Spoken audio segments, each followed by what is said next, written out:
चुनाव में नोटा अधिकार, चुनाव में बीवीपीएटी के जरिए मतदाताओं को फौरी फीडबैक, चुनाव खर्च सीमा, इलेक्ट्रॉनिक वोटिंग मशीन यानी ईवीएम।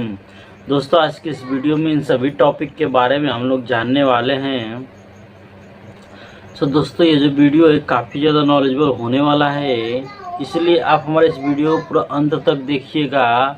और अगर आपको वीडियो पसंद आता है तो आप हमारे इस वीडियो को लाइक करके चैनल को भी सब्सक्राइब कर दीजिएगा। तो चलिए दोस्तों, बिना देरी के वीडियो को स्टार्ट करते हैं।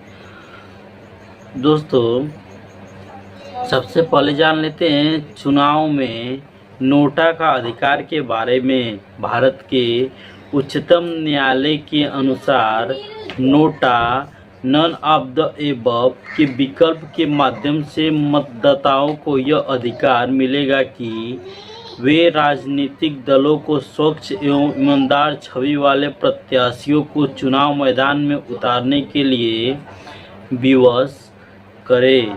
भारतीय लोकतंत्र में मतदाताओं को यह अधिकार होना चाहिए कि यदि वे क्षेत्र में चुनाव लड़ रहे हैं और प्रत्याशियों से संतुष्ट नहीं हैं, तो उन्हें इस बात की अभिव्यक्ति की स्वतंत्रता होनी चाहिए कि वे किसी भी प्रत्याशी का चुनाव न करें। इस प्रक्रिया को नोटा का अधिकार कहते हैं।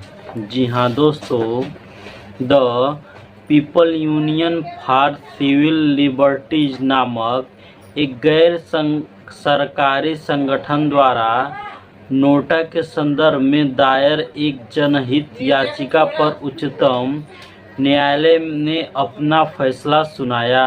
निर्वाचन आयोग ने वर्ष 2009 में उच्चतम न्यायालय को इस संदर्भ में निर्णय देने की गुजारिश की थी। फलस्वरूप वर्ष 2013 में उच्चतम न्यायालय ने नोटा को मान्यता प्रदान करते हुए निर्वाचन आयोग से सभी वोटिंग मशीनों में इसके लिए बटन बनाने का आदेश दिया है।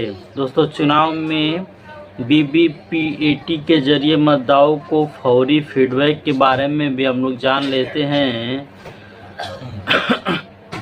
चुनाव में मतदाता पावती रसीद यानी voter verified paper audit trail VVPAT मतपत्र रहित मतदाता प्रणाली का प्रयोग करते हुए मतदाताओं को फीडबैक देने का तरीका है, जिसका उद्देश्य इलेक्ट्रॉनिक वोटिंग मशीनों की स्वतंत्र पुष्टि है। यह व्यवस्था मतदाता को इस बात की पुष्टि करने की अनुमति देती है कि उसकी इच्छानुसार मत पड़ा है या नहीं। इसे वोट बदलने या वोटों को नष्ट करने से रोकने के अतिरिक्त उपाय के रूप में इस्तेमाल किया जाता है। चुनाव खर्चा सीमा जो है दोस्तों, उसके भी बारे में हम लोग जान लेते हैं। फरवरी 2011 की अधिसूचना के अंतर्गत लोकसभा के उम्मीदवारों के लिए चुनाव में खर्च सीमा 25 लाख से 40 लाख रुपए कर दी गई है। मई 2014 में यह सीमा 40 लाख से बढ़ाकर 70 लाख रुपए कर दी गई है। विधानसभा के उम्मीदवारों के लिए अधिकतम चुनाव व्यय सीमा राशि जो है 16 लाख रुपए है। वहीं इलेक्ट्रॉनिक वोटिंग मशीन यानी ईवीएम जो है, ईवीएम का सर्वप्रथम प्रयोग मई 1981 ईस्वी में केरल के पारूर विधानसभा के 50 बूथ पर किया गया है। वहीं मध्य प्रदेश के 5, राजस्थान के 5 एवं दिल्ली के 6 विधानसभाओं के चुनाव में बड़े पैमाने पर ईवीएम का प्रयोग नवंबर 1998 ईस्वी में किया गया। ईवीएम का प्रयोग करके 1999 में पूरा चुनाव कराने वाला प्रथम राज्य गोवा बना। ईवीएम का प्रयोग सर्वप्रथम 2004 में संपूर्ण आम चुनाव द्वारा कराया गया। वहीं वर्ष 2009 से आम चुनाव एवं सभी विधानसभा के चुनाव में ईवीएम का प्रयोग होने लगा है। भारत में चुनाव सुधार से संबंधित समितियां जो है इसके बारे में भी जान लेते हैं। निर्वाचन समितियां, अध्यक्ष, वर्ष और प्रमुख सिफारिश। दोस्तों, तारकुंडे समिति BM तारकुंडे हैं। वर्ष 1974 का। मतदाता की आयु 18 वर्ष होनी चाहिए। श्यामलाल शकधर समिति, श्यामलाल शकधर हैं इसके अध्यक्ष और वर्ष 1981 का। मतदाता का परिचय पत्र होना चाहिए। संथानम समिति की स्थानतम, वर्ष 1983 का। न्यूनतम शैक्षिक योग्यता अनिवार्य होना चाहिए। दिनेश गोस्वामी समिति, दिनेश गोस्वामी अध्यक्ष हैं। 1989 वर्ष है और EVM का प्रयोग आरक्षण के लिए चक्रानुसार पद्धति होनी चाहिए। दोस्तों, TN सेशन समिति जो है, TN सेशन समिति जो है 1992 में हुआ था। इसके अध्यक्ष TN सेशन। एक से अधिक क्षेत्रों से चुनाव लड़ना मना हो। वही इंद्रजीत समिति जो है, इंद्रजीत गुप्त हैं। 1998 में चुनाव खर्च हेतु सार्वजनिक कोष बने।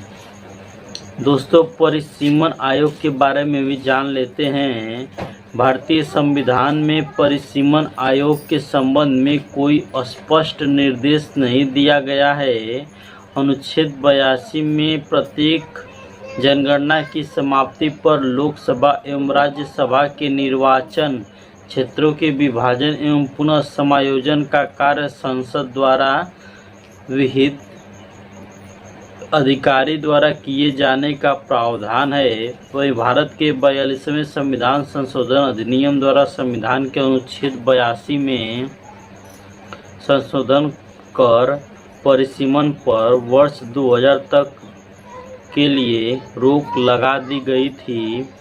वहीं दोस्तों, भारत के 84वें संविधान संशोधन अधिनियम 2001 के द्वारा संविधान के अनुच्छेद 82 और 70 के तीसरे शर्तों में संशोधन किया गया है, जिसके अनुसार देश में लोकसभा एवं विधानसभा की सीटों की संख्या वर्ष 2026 तक कोई वृद्धि या कमी नहीं की जाएगी।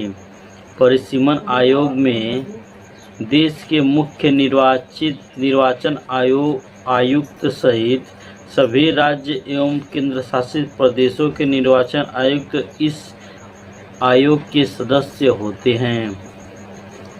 वर्तमान में भारत में गठित 4 परिसीमन आयोग निम्नवत हैं। परिसीमन आयोग 1952 का, परिसीमन आयोग 1962 का, परिसीमन आयोग 1973 का और परिसीमन आयोग 2002 ईस्वी का।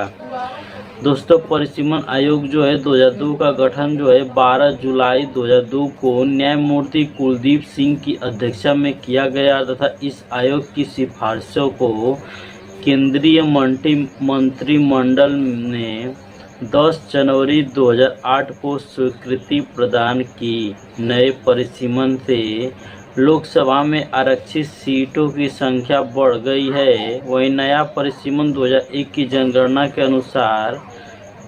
आधार पर किया गया है। जी हाँ दोस्तों, वर्तमान परिसीमन के बाद आरक्षित सीट जो है जाति, पहले आरक्षित सीट और नए परिसीमन के बाद आरक्षित सीट के बारे में जान लेते हैं।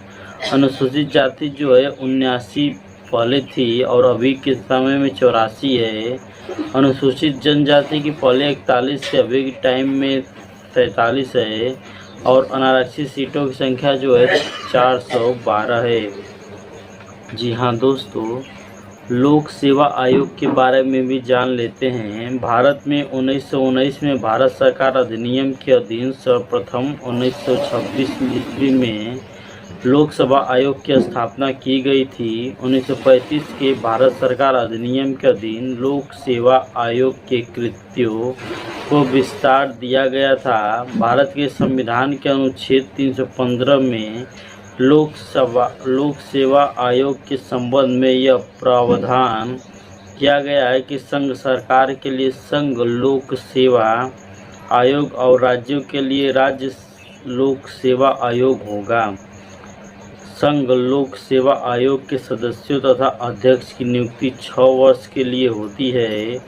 यदि वह इन 6 वर्षों के अंदर 65 वर्ष की आयु पूरी कर लेता है तो उसे पद मुक्त कर दिया जाता है। वहीं संघ लोक सेवा आयोग के अध्यक्ष या सदस्यों को राष्ट्रपति के द्वारा साबित कदाचार तथा असमर्थता के आधार पर पदच्युत किया जा सकता है। राज्य लोक सेवा आयोग के अध्यक्ष तथा सदस्यों की नियुक्ति उस राज्य का राज्यपाल करता है, लेकिन संयुक्त राज्य लोक सेवा आयोग के अध्यक्ष तथा सदस्यों की नियुक्ति जो है राष्ट्रपति द्वारा ही की जाती है। जी हाँ दोस्तों,